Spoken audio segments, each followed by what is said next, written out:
So what I'm going to be presenting today is a summary on tiny habits, the small changes that change everything by BJ Fogg. Now, Tiny Habits is a New York bestseller, and BJ Fogg is a behavior scientist at Stanford University. What's really interesting about Tiny Habits and the model which we'll be talking about a while from now, that is developed by Fogg, is that it's not that Fogg decided that, okay, this is a model which will help you get into habits. He practiced it on himself, maybe a few people that he knew, and there he came out with a book expecting everybody to follow it. No, he actually has trained people, he and his entire team. So there are Tiny Habit coaches who have worked with thousands of people across continents to help them get into the right habits. So before I get into the model and the details of it, let me ask you a small question. I'm sure you all have made New Year resolutions some point in time. Have you? Yeah, I'm sure. I used to. I gave up the habit a few years back because they somehow never seem to work. And I think majority of the New Year resolutions just fade after a day, a week, or maybe a few months. Correct? So let me ask you, why do you think most of these New Year resolutions don't work? Why do you think they don't work? The motivation slowly fades out. The Josh goes away, as you say. Right, motivation, Josh goes away. Target is too stretched. Actually, Sorry? Sometimes like we take big targets, bigger goals. So Okay, great. Yes, Toastmaster Nivedita. Yeah, the way we felt that with that intensity at the start of the year, started fading over the period of time. And Absolutely. I agree. I think that happens with all of us, and we will be discussing it a little later as to why all these resolutions, our decisions to just take on the world, they somehow just fade somewhere. And whenever that happens, after a few weeks or maybe months, when we are not able to continue with our habits or behaviors, we feel let down. We somewhere feel that we are not good enough for it. We don't have the willpower, or maybe our friends or family says, "Arey, kya hua? Now you stop doing this. What happened to you? You don't have willpower enough. You're not motivated enough." And then you feel really bad about yourself, and you then give up the entire idea of doing anything like that. So what Fogg says is, you should look at your inability to get into habits as a design flaw and not as a character flaw. Don't think that just because you have not been able to do something, you have not been able to reach your aspiration, there is something wrong with you. No, what you have done wrong is that you never looked at the design of it. You just decided one day, okay, this is what I want to do, and this will just start happening. It doesn't really happen that way. So what Fogg talks about is a very interesting model. And when I was going through the book, and even as I finished it, I realized that it was very, very relatable. There are so many things which we do and which we failed to do or bring into habits just because this model wasn't present. So I will get into the model now. A very simple model which says B is equal to MAP, where B stands for behavior, M for motivation, A for ability, and P for prompt. Now, behavior, as we all know, is action, right? It could be a one-time action, like switching off notifications from your phone, or it could be something which you do regularly, like doing yoga every day for half an hour, doing skipping, exercises. That is repeated behavior, which we also called habit. So behavior happens when you have motivation, which is your inherent desire to do the thing, the ability, that is your capacity to do that thing, and the presence of a prompt, which is a cue, which tells you, okay, this is the time you need to do that habit, right? And Fox says that behavior will happen only when these three things come together, they converge at the same point of time. It cannot be that you are motivated and able, but the prompt comes in the night. You are reminded, okay, just when you are sleeping, oh, I was supposed to do exercises. Now you're not going to get up and start doing it, right? So that is very important. These three things have to happen at the same point of time. Now let's get into each of them a little in detail. So the first is motivation. We all feel motivated on 31st December. 1st January comes and here we have transformed ourselves, right? We will be eating healthy, no junk food for us. I'm giving up non-vegetarian food. I will start doing exercises every day. I will hit the gym. Okay, one day goes, you did do it. Second day, you do it. Third day, oh, I'm feeling too lazy to do it. Motivation is highly unreliable. You can't just rely on your motivation. The motivation monkey keeps jumping. One day you are feeling high about it. The second day, the motivation sags. So he says that while motivation is very important, because if you don't even have the motivation to do a thing, you will obviously never do it. But you can't rely on just motivation for a behavior to happen. And here he says it's important to understand the difference between three things: aspirations, outcomes, and behaviors. So what are aspirations?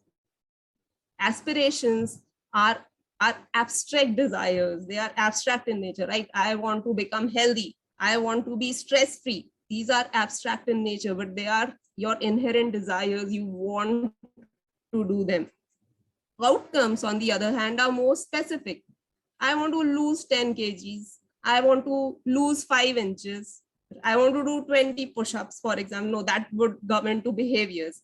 So behaviors are again things by which you reach your aspirations or your outcomes, right? I want to do yoga for 20 minutes every day. It is a behavior. I want to do 20 sit-ups every day, a behavior. So the behaviors will give you the how, and they are very important, right? Because that is how you will achieve either your outcomes or your aspirations. So you need to be very clear on what your aspiration is. What is it that you're motivated about? What is it that you want to achieve? Then you need to go about exploring your behavior options. What are the various things that I can do to reach there? And this is where he talks about the swarm of behaviors. So this is what a swarm of behavior would typically look like. You write your aspiration in between. So here my aspiration is reduce my stress. Then you talk about specific behaviors. What all can help me achieve this? How can I reduce my stress? Maybe sleeping more, playing the piano for half an hour or 10 minutes, doing yoga, exercises, taking my dog out for a walk, playing with my child, gardening. So here he says that when you are talking about these specific behaviors, when you're making a note of these specific behaviors, don't think about whether you can do it or not. Be wild in your imagination. Just think about anything possible which you think will help reduce your stress. Don't think about your ability at this point of time. Okay. Make a note of as many behaviors you can. Once you have done that, the next step that comes in is focus mapping. Here, what you're trying to do is you're mapping each behavior on a quadrant which says impact versus feasibility. So you evaluate each behavior on a high versus low impact and high versus low feasibility quadrant. So there will be some behaviors which will have a high impact on your aspiration. So maybe sleeping for half an hour extra, I may think may not really help me reduce my stress much, right? So I put it down as far as the impact quotient is concerned. What about something like playing with my child for 15 minutes? Well, I think that will really help me reduce my stress more. So that goes high on the impact side of it. The second thing is the feasibility. Now, each of these, you will have to also evaluate whether it is you are able to do it or not, and how able you are to do it. For example, I may want to go to the gym to improve my health, but the gym is 1 hour away from my house. Doesn't really make sense, right? I don't have that kind of a time to travel 2 hours back and forth to go gymming for maybe half an hour or 1 hour. So the feasibility, on the feasibility aspect, those behaviors will be on the lower side. Now, once you have mapped all your behaviors over here on the focus mapping impact versus feasibility map, there will be a set of behaviors that will arrive at, which will have both a high impact, and you would also have the ability to do them. And these he calls as the golden behaviors. These are the kind of behaviors which you need to focus on. Okay, don't waste your time trying to do everything that you had thought of. So focus on these behaviors. Now, even within these behaviors, what many a times happens is we feel that, oh, we don't have enough time for this, right? It is difficult to do it beyond a point. That is where comes the second important aspect of ability. How do you increase your ability to do particular actions? And well, easy does it. The easier an action is, the more the chances that you would be doing them, right? And how do you really make something or make yourself more able to do a particular behavior? Always remember that we don't do things that are painful for very long. Okay, anything which is not going to give you pleasure or happiness doing, you will not sustain. You will finally end up giving them. So you need to, one, measure how able you are to do a particular thing in terms of the time it takes, the money, whether you have the money for it, your physical capability. I have frozen shoulder. I can't think of doing push-ups. That's totally out of the question. You have the mental energy for doing that thing. Does it fit into your routine of things? Or is it that you have to do something drastically different to be able to do that behavior? Well, it will not work for you. So to make yourself capable of doing a behavior, one is analyze what is it that is making it tough in the first place. I decided to do yoga for half an hour every day. Okay, this I'm talking from real life now. So I wanted to do yoga. I want to bring it back into my routine. I used to do it in college days because it was compulsory that time. But now that I was on my own, I had stopped it. So because I wanted to get back into the habit, I thought, okay, every morning when I get up at 6 o'clock, I will be doing yoga for half an hour. But as soon as I would wake up at 6 o'clock, I would have a lot of other things to do. I thought, oh my God, half an hour? No, that's not possible. And that half an hour never really happened. So one day I decided, okay, let me just do it for 5 or 10 minutes. I have that kind of a time. So I started doing yoga for just 5 minutes or 10 minutes every day. Slowly, over months, what happened was it became a habit for me. Irrespective of anything, I always had 5 or 10 minutes at hand, and I started doing yoga. Slowly, that time kept increasing. And today, I do yoga for at least 20 to 30 minutes every day, easily. I find time for it. Why? Because now I don't have to think about it. I just start doing it. It's become a habit for me. So it's important that you break down your habit into tiny pieces. You don't have to do 20 push-ups. You just have to start with 2. Why? Because 2 is easier to do. They are tiny. Anything which is smaller comes to us more easily.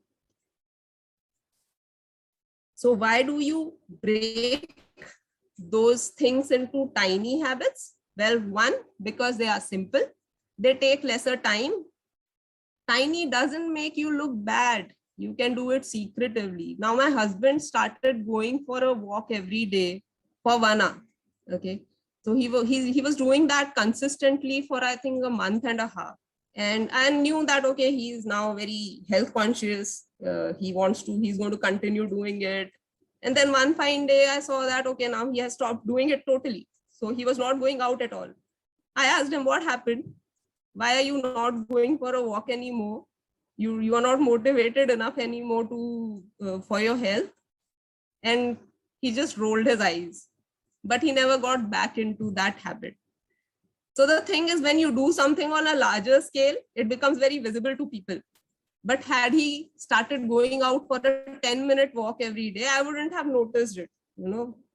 And everybody goes out for a walk on 10 minutes, but it would have become a habit for him had he done that consistently. For him to now find time of 1 hour every day is very difficult. So it doesn't make you look bad when you do tiny things. Secondly, it is easier to pick up tiny habits, even if you have missed doing your habit for a day or a week, right? So if I couldn't possibly do yoga for half an hour on 5 days because I was on a vacation, once I'm back, I know that I can just pick up a 5-minute routine and start doing yoga for 5 minutes. And that's where I again start. So it's not that I give up my habit completely. Secondly, it's not overwhelming, right? Because say I have to take studies of my daughter and I decide that I will teach her just 2 pages of any subject every day. That is much less overwhelming than me trying to sit with all her books on the weekend and trying to make her study that. Not only does she get overwhelmed, even I get overwhelmed in the process. So that's where the importance of tiny comes in. Coming to the last aspect of this, the entire behavior model. Now you know behaviors you are motivated for, you know you are capable of doing them, but there is no prompt. There is nothing which reminds you to do that behavior, and that's why it never happens. Fox says that it is very important to have a prompt, a cue built into the design of your behavior. And he says there are 3 types of prompts: a person prompt, context prompt, and an action prompt. So let me ask you here, I think I've been talking for quite some time. What kind of prompts do you guys use? As in, for example, do you use to-do lists? Do you have alarms on your phone for certain reminders? Or do you rely mostly on your memory for things that you have to do? I think one thing that I rely on is the previous action. Like in the third point, you have mentioned action prompt. Like if I have had lunch, then do XYZ thing every day. Or when as soon as I wake up, like just like brushing, after you brushing and freshen up, then do this ABC thing every day. So that is something which has started to be helpful for me. But yes, I would like to know more about the other 2 as well. Person prompt, I think I can guess, like if there is a partner or someone who is doing the same thing, then that becomes a personal prompt, I guess. But I would like to know more about the other 2 as well. Sure, awesome, Ashwin. I think you don't even need to read the book. You're halfway already there. Great. Ayushi and Abhinav. Yeah, please. I think you want to say something. Ayushi, go ahead. Thank you so much, Toastmaster Abhinav. So, I used to do is I used to make a to-do list before going to bed, and I have this checklist made that whatever things I'll complete, I'll put a tick mark in front of it. Sometimes it helped me a lot. Sometimes it didn't when I had too many activities to do, and for example, like in one day I have to complete some studies, also I have to complete my project, also I have to do something creative also to keep that creative aspect intact. I have to get up on time, eat right, drink at least 3 liters of water a day. When there are so many activities in that list, sometimes some items used to be like here and there, and I was not able to complete everything. So I tried to do a combination of these to-do list and person prompt. What I did is to get up in the morning, I used to text my best friend, like, wake me up at 7 in the morning. So she used to call me, and once I cut the phone, she again started like incessantly. She used to ring the phone until I get up and cut the phone and go to start my daily morning activities. So making this combination of both the prompt helped me a little, but I still have a long way to go in, to have that habit of doing things on in a regular basis. So not on like I did 3 days and then I stopped completely for like a month, and then after a month I'm again motivated and I'm again started doing this. So I need to be a little more consistent between all of these activities. So yeah. Right. I think some of them have become habits and some are yet to become habits. Exactly. Correct. I think that is with most of us, right? Toastmaster Abhinav. Ayush, you want to go for it first? Okay, I'll go. So, for me, I have tried multiple combinations, and some have worked, some have failed, the failed ones have also worked sometimes. So, what I used to do was, first I used to make to-do lists, large to-do lists, and the list used to be never endless. Like I used to just keep adding, okay, this is that, this is that, this is that, this is that, this is that, and then at the end of the day or at the end of the week, I used to realize 50% of the actions are not complete, and then I used to feel miserable about myself. So I stopped then, doing to-do lists. So now what I do is I effectively use Google Calendar. I just prefer that as a very effective tool, whatever, even if meetings are anyways put in Google Calendars when you work or whatever. So if there is a time in the middle of what I need to do, I add it over there. So whenever I do this, I look at it and in order of importance. So if there are small tasks that are not so important, I don't even put them in a to-do or a Google Calendar list. So like if they need to come back in the mind, they'll come back. And I also tried person prompts. Now with friends, I don't try person prompt because friends tend to be sometimes be unreliable in these aspects of your own personal life. But like I used to tell my mother, that wake me up in the morning, I need to go for a walk, and that was like the most unreliable thing, because she used to remind one day and then she used to forget the next day, and then I used to tell her, why you didn't remind me? It's like, it's not my job to remind you. And 1 hour used to get used to waste in the argument of that cycle. And I said, look, this is not working out. So I think the intrinsic motivation is very important. And so I am still exploring, but currently on Google Calendar, which has proved to be effective 50% till now, but even then, long way to go. Yeah. Very interesting. I think again, something which we all suffer with, right? Yes, Toastmaster Abhinav. Am I audible and visible? Yes, you are. Okay, so I'm able to relate the person prompts and context prompts. So I'll go one by one. I'll take the context prompt first. So I used to read books after dinner, and when I used to read books, my kid used to jump around and he wants Lego and hell was breaking loose. So I started thinking, how do I inculcate the habit of reading books for my son? So I got some Tinkle comics and Chacha Chaudhary comics, and I told him after dinner, let's start reading books, and you go to sleep. So initially it was difficult, but then slowly he started reading books, and now in the evening after dinner, both father and son are reading books, and now it has become a habit. So I think it's the context prompt, because after dinner, what to do? Go to the bedroom, read a book. Because Papa is reading book, I will also read a book. So I think it's a context prompt. Now prompt, nobody asks, that is how it is to be done. And it has become a habit. That is one. Second is person prompt. So I think during my courtship days, when I was going and meeting my girlfriend, and we used to go and meet in Andheri or BT, and we always used to go for a movie. So slowly what happened is, I will meet her and we'll go for a movie. I'll meet her, I'll go for a movie. And maybe because of that, it worked out and we got married. But I think there was a person prompt that I'll meet her and we go for a movie. So these are two examples which I can think of. Okay, I think the last one, which turned out to be very effective in your case, is the action prompt. You meet her and you go for a movie.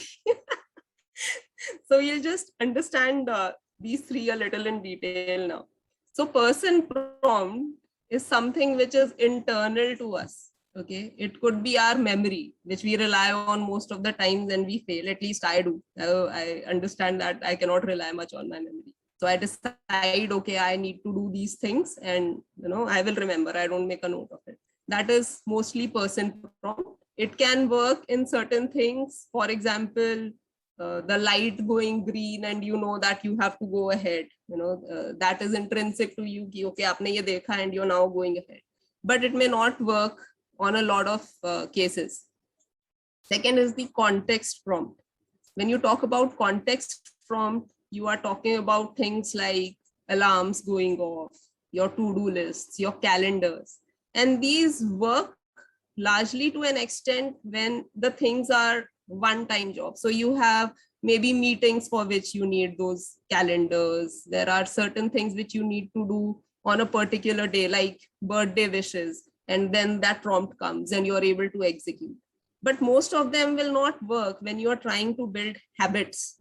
Okay, so for example, I want to get into a flossing habit, or if I want to get into a habit of drinking amla juice. I got 1 bottle of amla juice some 3 months back, and I said I will be drinking it every day in the morning. Okay, that bottle finally expired in 45 days and I had to throw it away. I only used it once. So it is something which never really worked for me.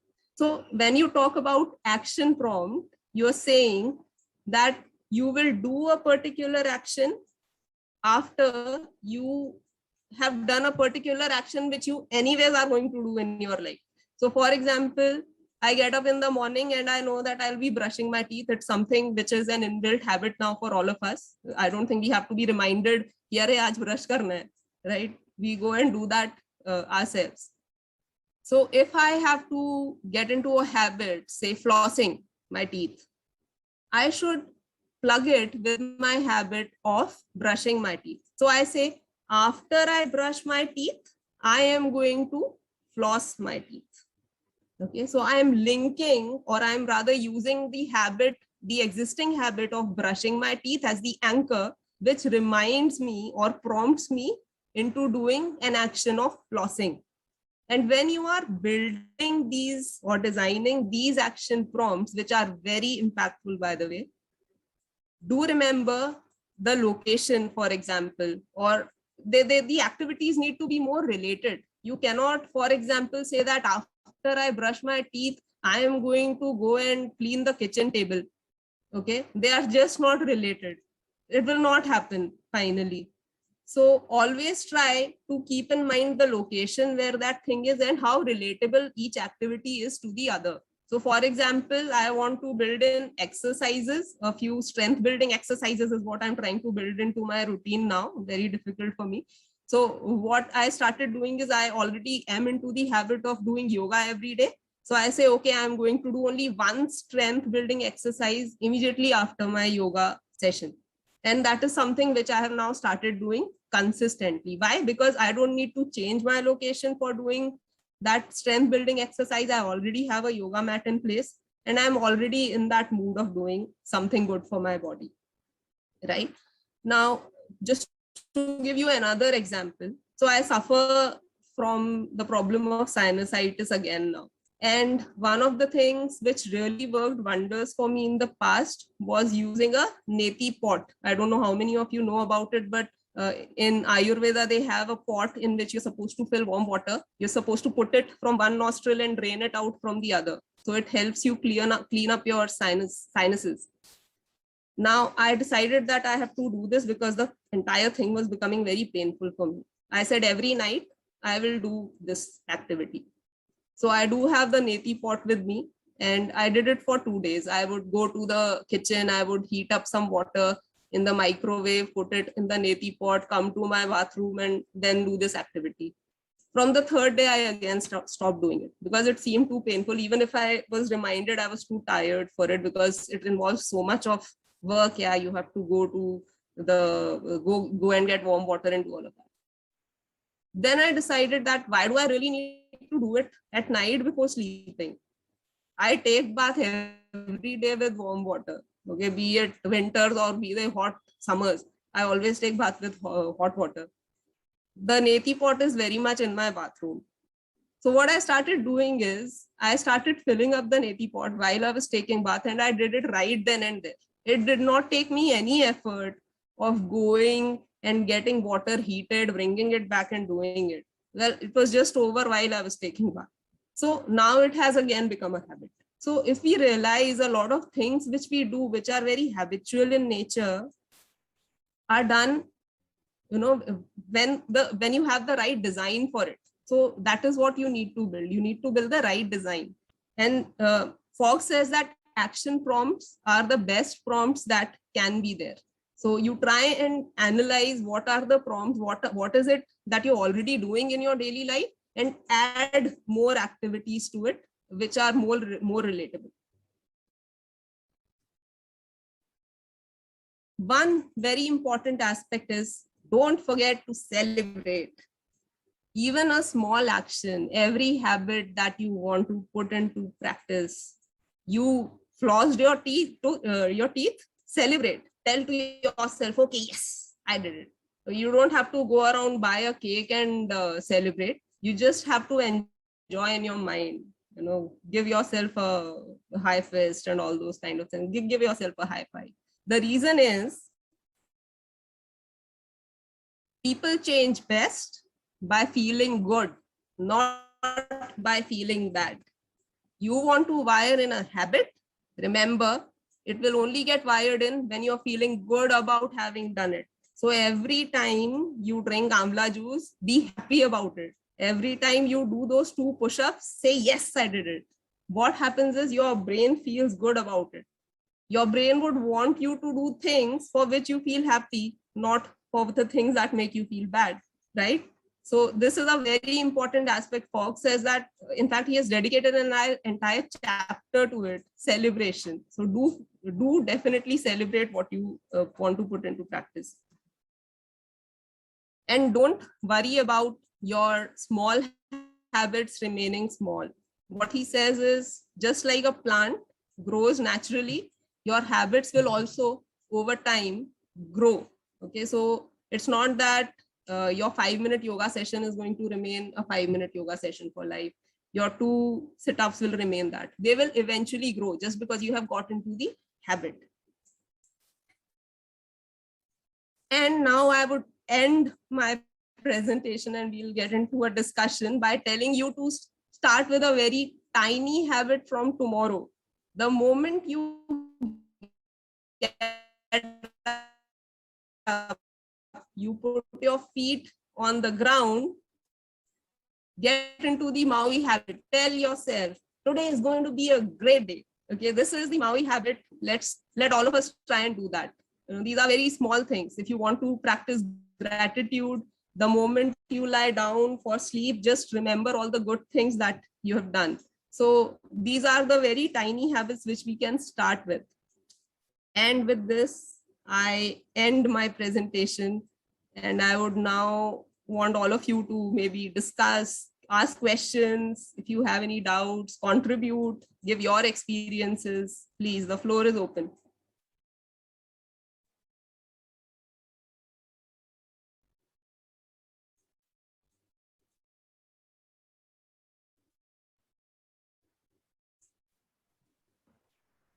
All right. So yes, guest Shripad, you wanted to speak something. Please go ahead. Now, actually, the floor is open, so anyone can unmute and start talking, start discussing.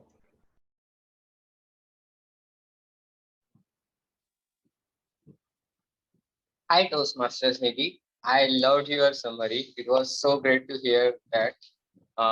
What I wanted to ask is, while building these habits, well, it's going great. Okay, you are following the procedures. It's working well, but some days are good, and suddenly some days are bad. There are some days where we just don't want to do anything. We can't even get out of bed. Everything, every little thing is hard uh, that day, that particular day. Maybe there is a particular reason for it. Maybe sometimes that doesn't have any reason. So these random bad days, how do you keep up with the commitment of doing that habit on these particular bad days when everything uh, is, there is a lot of inertia for everything? So that's my question. Do you have any tip or something from your experience, or Thank can you help me you. out? Thank you, Shripad. I think it's a very interesting question. I'm sure a lot of us suffer from this problem. And yes, this book also has a solution to it. So when the first thing is when Fogg says start tiny, he says that you don't always have to stick to tiny, right? Now doing something for 5 minutes or doing just 2 push-ups is much easier than doing 20 push-ups or 100 push-ups, correct? So it's not that even when you have scaled up your habit, say I have now started doing yoga for half an hour every day. There are days when I just don't have the time. There are days I have to physically go to office and I have woken up a little late. I just have 5 minutes to spare. I still will go back and do yoga for just 2 or 3 minutes or 5 minutes. It's okay. He says it's okay. You can scale down your habit. Just try to stick to it. And if you're keeping things small, when you know that you have to do things in a smaller format, even if you skip a particular habit for a few days for whatever reasons, you don't have to bash yourself up for it. Arey yaar, main nahi kar paya. Go back to tiny again. Start from tiny again. Don't feel bad about it. It's not inherent to you. It's not that there is something wrong with you. You were able to do it all this while. You can still get into it. Just go back to tiny whenever you restart, and it will get scaled back again. So you don't have to feel bad about the fact that just because it's a bad day today and you haven't been able to do a particular thing on that day, it's gone as a habit forever. No, it's not. If you can't even do that tiny bit on that day, leave it. It's okay. You can pick up back from that tiny piece again. I hope I have answered it. Yes, Miss Nidhi, it was very helpful. Thank you very much. I would like to add to it. So, yeah, Abhinav, you want to go forward? You already Yeah, have. sure. Am I audible? Yeah, go ahead. Okay. One thing which I really liked about what the author has spoken about is getting habituated or habits. It's basically a design problem. It's not an individual problem. We think that we are not able to lose weight, we are not able to run, and we criticize ourselves that there's something wrong with me.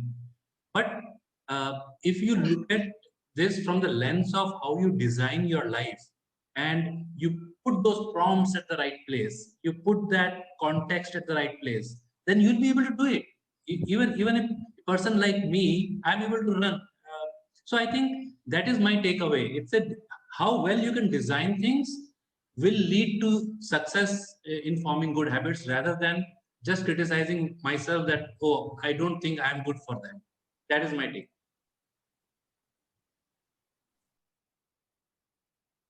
Absolutely. I think Ayush wanted to say something.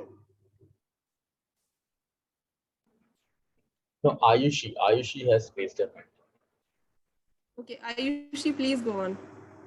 Yeah, Toastmaster Avinash, do you want to go first? No, that's okay. You can continue. Okay, thank you. Am I audible? And yeah, I'm audible. So I want to add to what Toastmaster Abhinav has said. First of all, I must commend you, Toastmaster Nidhi, for this amazing book summary session. I think it is going to benefit all of us because in today's like era, like time, the recent times, breaking, like making a habit, making a regular habit, and living a disciplined life is the need of the hour. And to add to Master what Abhinav has said, uh, it's also the way he portrayed that it's the design, it's the fault in the design. It is also kind of fault as to how we are being conditioned. Like since childhood, we have been told that you have to prepare something big in order to be successful or to do something big. But in reality, we should have been told that it's the little steps that makes the journey comes. Like the little drop of water makes the whole ocean. So if we would have been conditioned that way, in at this stage, at this age, we are understanding the importance of taking it slow, starting with the little things. But when we were kids, we've been told start studying 8 hours a day. You cannot even put your head up from your book. You just need to drown yourself in the books. You have to study 8 hours a day. You have to make notes and everything. We've been so much burdened with the burden of being successful in our career or in personal life that we lost that essence that by starting it slow, taking the baby steps will make it count in the later end. So if slowly, if like simultaneously starting that with starting those teeny habits, if we come into this habit of making breaking that notion that we have to always start big in order to achieve big, I think we all will be successful in living a disciplined life and maintaining a regular routine. So that is what my takeaway is. Thank you. Very interesting point, Ayushi. I think you bang on there. Toastmaster Pankaj. So, hi Nidhi. I have one question about that. One thing that you said that we should club two actions so that it will be easier for us to do that, right? So you have given some examples also. I am facing one issue right now. I wanted your suggestions or something that from anyone, is that suppose we work online at internet and suppose we search something and our mind goes to some other ways and we keep on searching and in a way we realize that we have lost half an hour or 1 hour, and it is like a bad habit or a good habit.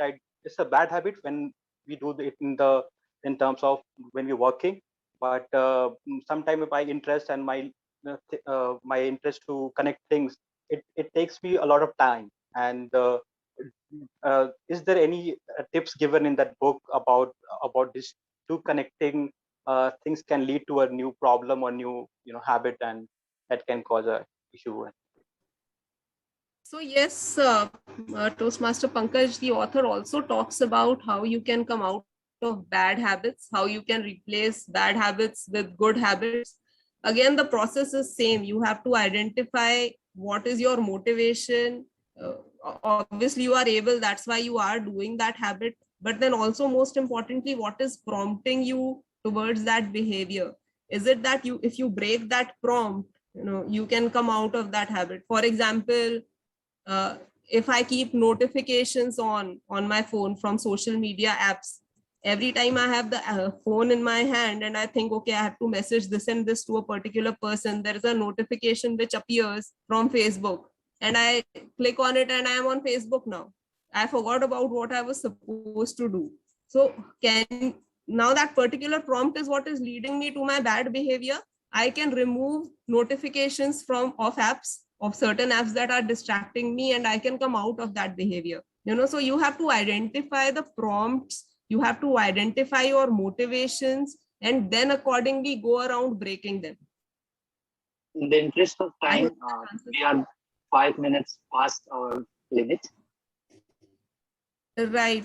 So I think, can we probably just conclude it now? I think we'll let Avinash also speak because he's waiting for a while. So maybe after Avinash's comment, and we can wrap up later. No, so in the interest of time, let's take it offline, because so I just wanted to add that what Abhinav already told. I also, so being a coach, something which I have started doing is the action plus the person prompt. So I have a lot of coaches who go through all these things where it's very difficult to get up, take an action. So connecting, once you get up, so what's the next thing you do? Why don't we get up? We don't get up because we don't know what to do after we get up. So then connecting it to, okay, I will exercise. I will exercise. So what kind of exercise? So being very precise, and then so if I have a coachee, when I have the coachee not doing it, I call. that okay, whether you have done this action or not. So there the accountability partner kind of a situation helps. So basically habits, the issue is not about creating habits. Somewhere we are it's sustaining in a long period of time, and that's what I believe this book tells us, that okay, you scale it up, but when you are not able to do it, try to get back to again the small thing. But that is something, that is the main problem, because there we get demotivated, that okay, at one point of time we were doing this much, and we again have to start again, the 2 minutes or so. There is some disconnect, and I can go on and on about it, but we don't have time for that particular aspect. So I believe that these things help, the tiny habits that you have discussed so nicely. We got a lot of insights on that particular aspect. However, life is not linear, it's organic. So the ups and downs will always happen. So for Shreep, for anyone who is struggling with continuing, yeah, so it's just that you take that day off, take that month off, whatever it is that you have to, sometimes it's not possible. So again, you will have to, if I'm picking up 10 kg or 15 kg, or will have to start again. So let's end it here. Let's go back, Nidhi. If you want to conclude on one line note, you can do that, and we can have a break there. Okay, so if I have to conclude in one sentence, I would say go back and start tiny on everything that you want to do. Look at your aspirations again, check your behaviors, and start doing things. It's okay if you are going wrong. Just do your trial and error, and you will be there finally.